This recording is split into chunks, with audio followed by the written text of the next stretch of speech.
I keep telling people that everything started going wrong in Kenya in 2014.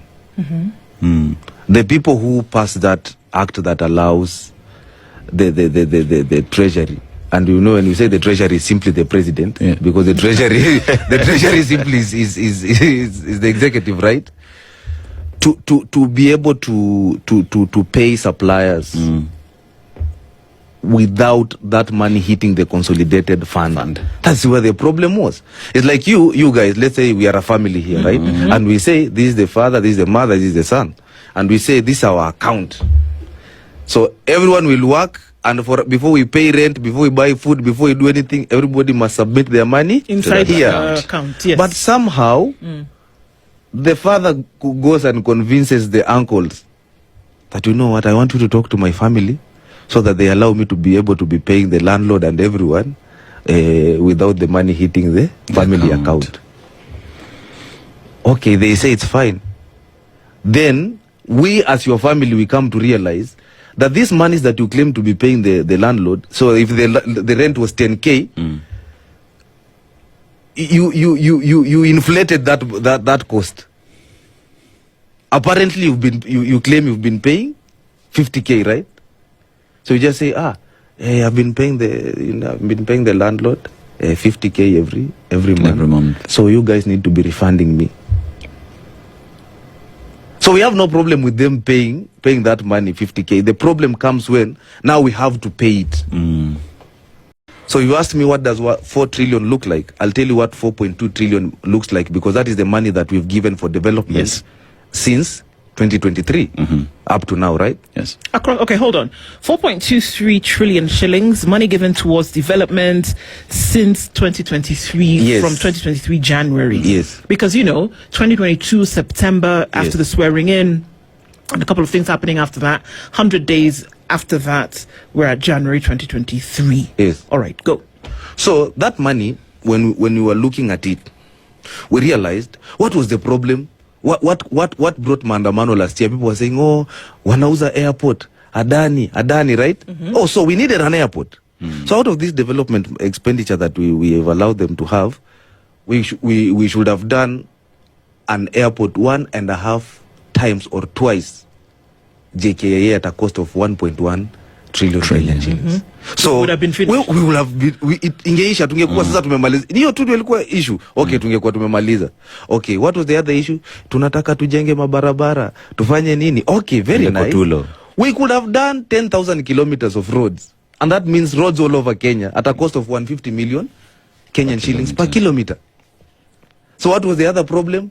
Masomo, watoto wetu, we have seen, wanasomea chini ya mti. Very well.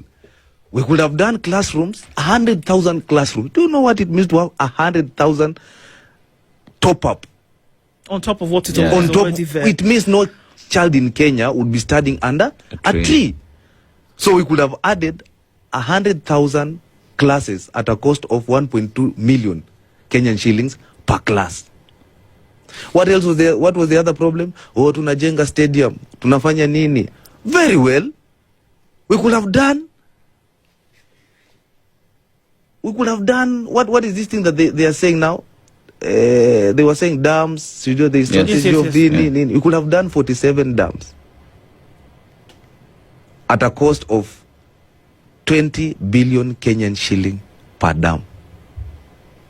They are saying, healthcare, we could have done 47 level 6 hospitals. That's the best hospital.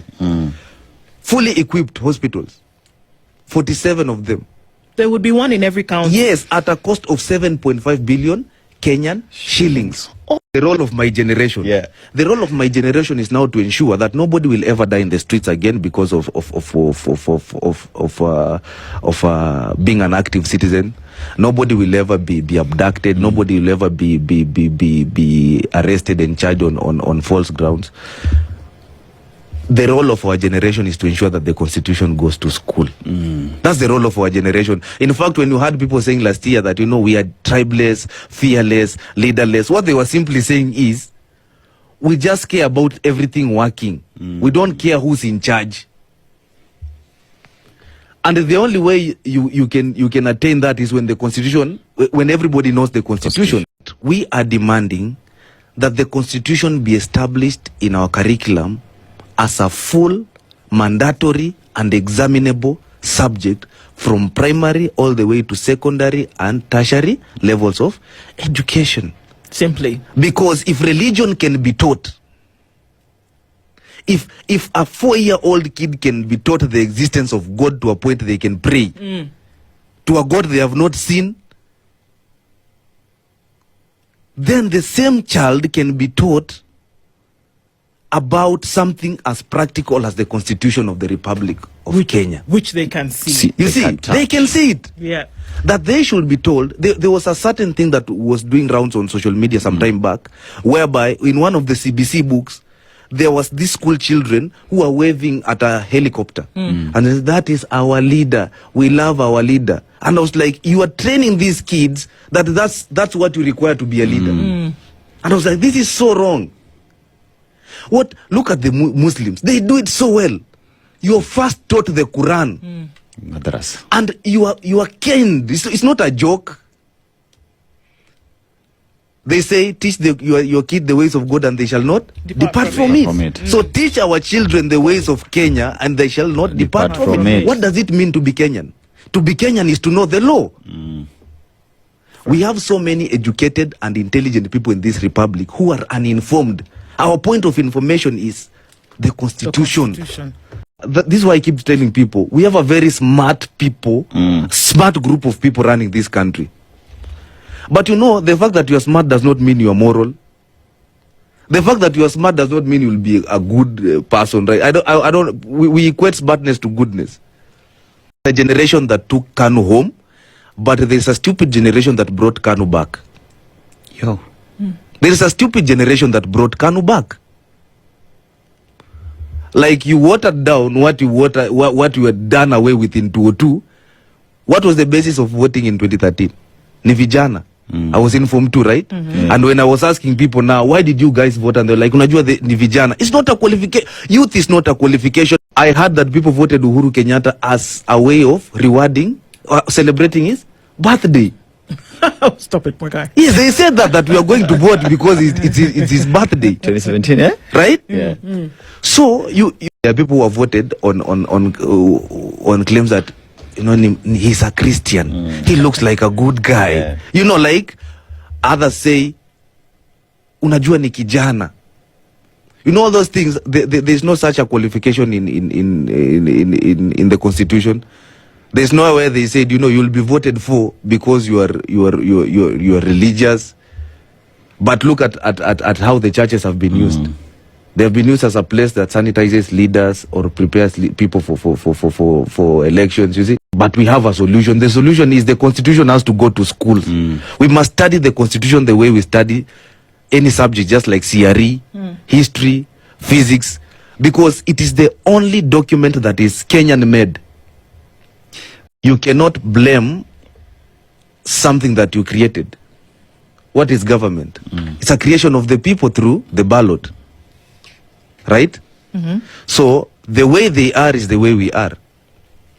Ignorant people vote ignorant people who make ignorant laws with ignorant effects. Are we okay up to that? Up to there. I have had discussions with all these candidates who want to be president. And I sat with one of them. And we were having a discussion and we talked about Ruto so much and what Ruto is doing bad. And now it was time to talk about him and his agenda. So when we got to his agenda now, he went slow. He doesn't have one. So when I saw him struggling to say what he wants to do, I brought up my party leader's agenda. And I said, no, look, the biggest question we have is an economic problem. Akasema, yes, it's about the economy. But now, how do we solve the economic problem? I think debt is something that we need to address. Akasema, but that's something that Kenyans don't care about. Hiyo ni porojo, hiyo sijui nini. Akasema, but look, Kenyans will care about debt if we talk to them this way. That as government borrows, a lot. Yeah. And especially locally, it is taking away credit from the people. It is making life more expensive for the people. In a way that the source of income for the people is not also enough for them. Yeah. So it makes these people also survive on that in their own individual capacity. That you earn 25,000 shillings a month, but it does not sustain you throughout the month. Rent alone is eating almost half because you have 3 children. You can't stay in a single room, bedroom or even 2 or a 1 bedroom. You need, and you are always away from the house. You need a house manager. Yeah, so you need 3 bedroom. Yes. So rent alone is eating almost half. So for you to survive through the month, at the end of the month, you realize uko na deni ya 8,000. Ukishalipwa 25, unalipa 8,000, unasukuma ikifika tarehe 5, you start borrowing again. And because things are still piling, next month unajipata umekopa 9,000. Ikiendelea namna hiyo, every mwezi ikiisha, deni ni almost half what you are earning. Yeah. Imetoka juu that the government is borrowing so much, it has now got to the people. So when I explained like that, now it started clicking in his mind. Akasema, natuko na kazi mingi. Akamwambia, if we don't solve an economic problem, even if we win, 2027. and that is what Jimmy Wanjigi said at the launch of PLP party. Akasema, hii mambo inakula hii nchi. Hata sisi tukipigiwa kura bila kudeal na hii issue, But itakuwa. hawa watu watasema tuende within 3 months. And I hope they understand. They don't understand. Eti mko na nani? Let me put on my shirt. Kwa wananchi. Mido nacheza mdhamini si nakaona dai moshi tazivuta vuta, limit ya fuliza imeongezeka nikoma, neza shika jag na kanudu sie, nacheza kiroro, neza fika soko, turirime mdagi meditation naki, shusha kibandaski cha podonde neza, rada nama, vuta izoma.